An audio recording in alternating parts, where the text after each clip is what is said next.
Figure just released a sneak peek of its 03 humanoid robot with several new upgrades. This is Figure AI's robots in action, sorting packages in a logistics hub. They're powered by Helix, a VLA, Vision Language Action model, that combines sight, language, and precise control. Here's the waist joint. This is the back with presumably heat ventilations and a power button. You can unzip the robot to reach its components.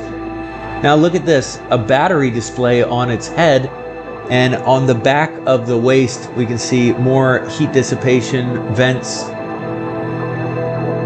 The exploded view of its componentry. See some LED lights there. What resolution do you think those fingertips are?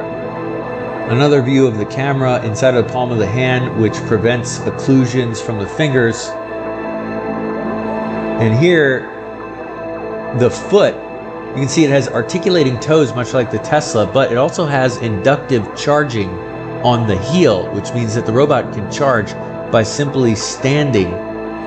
And it comes with apparently different types of apparel that you can choose for it. A back-facing camera.